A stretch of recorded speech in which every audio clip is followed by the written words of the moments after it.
Hey guys, welcome back to my channel. This week I want to talk about different concealment features. There's a lot that goes into concealing and I'm going to kind of tackle them in different tiers. So first I want to talk about holster features that help with concealment, and then I want to move on to accessories and then clothing. So rolling right into talking about holster concealment features, I want to kind of preface this section with I'm sure that you have used a holster that doesn't have these concealment features that worked for you and concealed well for you.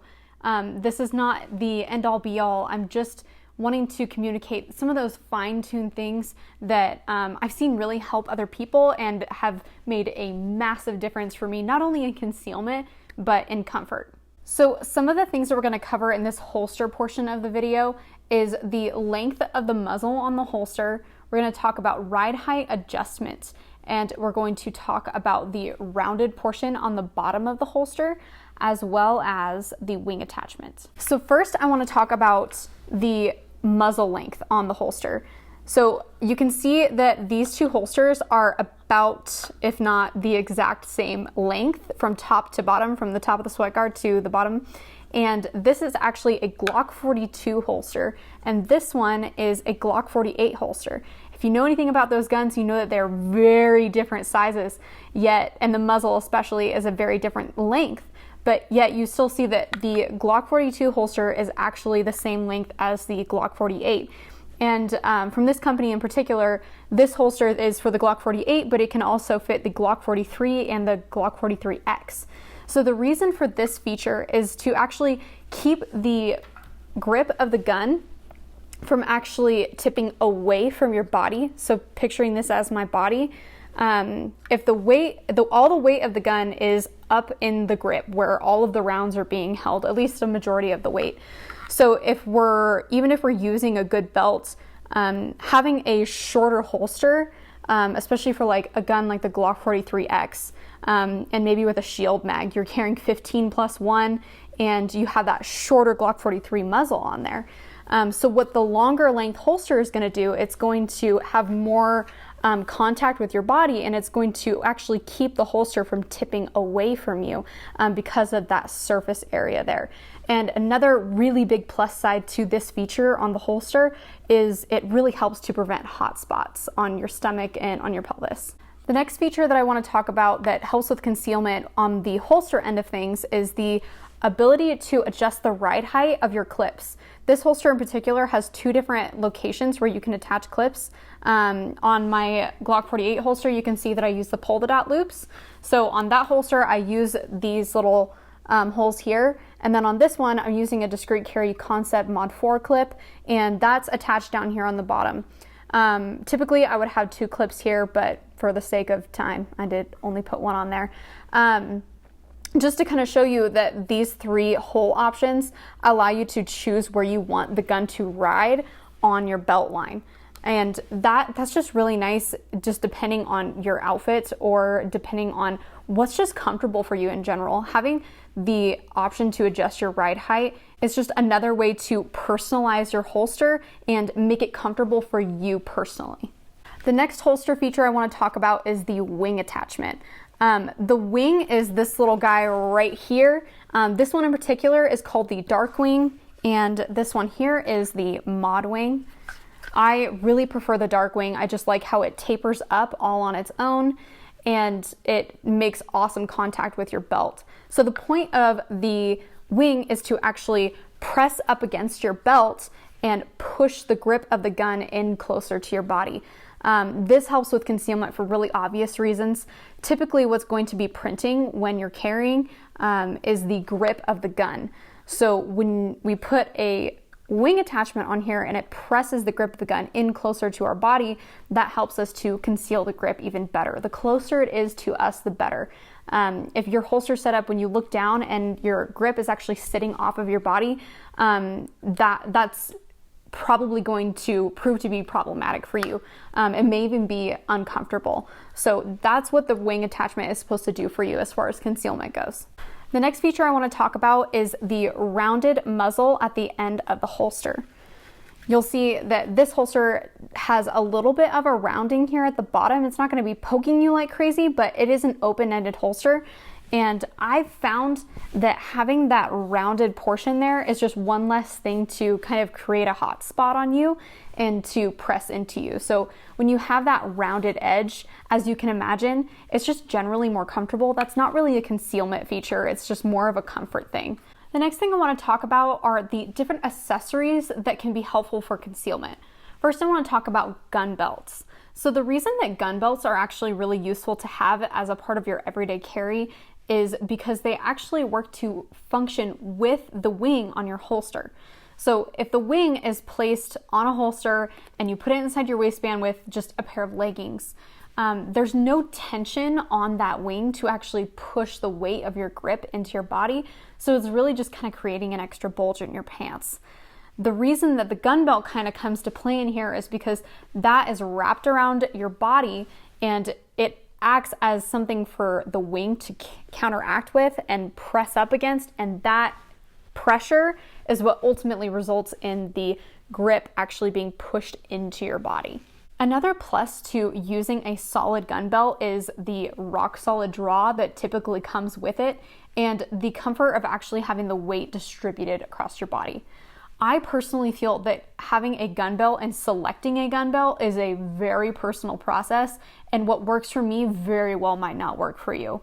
What I've used over the last couple of months is a Blue Alpha Hybrid EDC, but I also lately have used the Enigma a lot more and different belts that function for different purposes. Just use something that works for you, something that can function to hold up the weight of your firearm and something that can work to function with the wing of the holster. Holsters typically come with the cheapest option that they can find for a clip. And that is not true for every holster company by no means. But in general, it's just a business move to select a clip to send out with every holster that is much less costly. So for me personally, I find that the second I get a holster, I have already purchased a clip for it. And I replace the clips on my holsters every time they come in. I've been using the Pull It Out loops and the Discreet Carry Concept clips most of the time. And I find that the low profile of these clips actually does participate in part of the concealment process. If you're using a clip that is a much higher profile or just isn't functioning properly, it's not doing its job for one, and it's not concealing well. So clips typically cost anywhere from $5 to $12 each. And I personally feel that that is a worthwhile investment for the concealment and the comfort and all of the things that come with a quality clip. The last accessory I want to talk about are holster wedges. So these guys actually work to go on the back of your holster, and that presses against your stomach to again press the grip more into your body. And for a lot of people, the wedge can be really comfortable in the summertime to actually just keep the Kydex off of your skin and just to have something softer. I personally don't need that concealment feature. For me, it would be a little bit too much grip angling into my body. So this is not a feature that I take advantage of because I don't need to. But if you're struggling with having the grip of your gun leaning out away from your body, this could be a really awesome first thing to try. It is so inexpensive. One option too that I've seen a lot of people really like is buying a Dr. Scholl's heel insert and putting that on the back of your holster. It seems to distribute all of that pressure really well, and of course it's designed for comfort. So that could be a really great option if you're struggling with having your grip kind of falling away from your body. Just take a quick trip to Walmart. Don't buy any holsters at Walmart. Please don't buy any holsters at Walmart. But go to the shoe section and get yourself a Dr. Scholl's heel insert and try that on the back of the Kydex holster that you currently have. Next, I want to talk about clothing features that are helpful for concealment. First, I want to talk about the different rise of jeans. So for me personally, low-rise jeans do not conceal. They just don't conceal well for me. And I found that that's been true for most of the women that I've talked to. Men don't have a lot of different variation in the rise of their jeans, but the few men that I've discussed this with have mentioned that for them personally as well, if there's a longer inseam, it can be a lot more comfortable and helpful for concealment. Do with that what you will. But for me personally, I find that mid to high rise jeans really help a lot with concealment. It just kind of brings the gun up a little bit higher and puts the gun where there's typically negative space for a lot of different body types.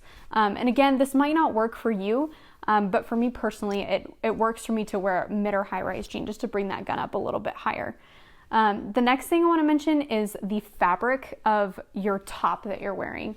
So foolproof option, at least for me again, is a linen shirt that is loose.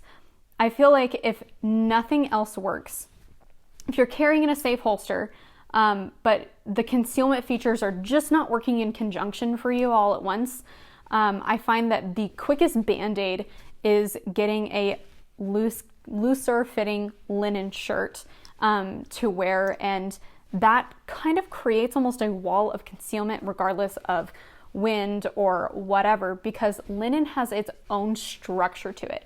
It's a natural fiber that has a lot more structure to it than most other natural fibers. And even when the wind blows on you, it does not print as noticeably around the gun. Whereas in comparison, things that are purely polyester, they tend to snag and cling to your gun, especially if you have textures or anything on your gun or your holster. Polyesters tend to have more static to them. They tend to cling and pull and form to the shape of your gun. So polyester can be a really hard one to conceal in, even if you have everything else working for you. So fabric, using natural fiber tops can be super duper helpful. And then again, that mid to high rise jean is really helpful for me personally. Thank you guys for watching this video. I hope that it was helpful in maybe diagnosing some issues that you've been having with your concealment, or maybe even providing you some solutions to those issues that you might have been having. If you feel like supporting my page, this has become a full-time thing for me now. So if you feel like supporting Art and Style, please go to my website and buy a sticker or two. Spread the word if you feel like it, and if not, then just keep showing up and watching my videos every week. Say things in the comments and tell me that I'm super awkward on camera, and I'll be sad, but it's okay. So have a great week, you guys. I'll see you next week.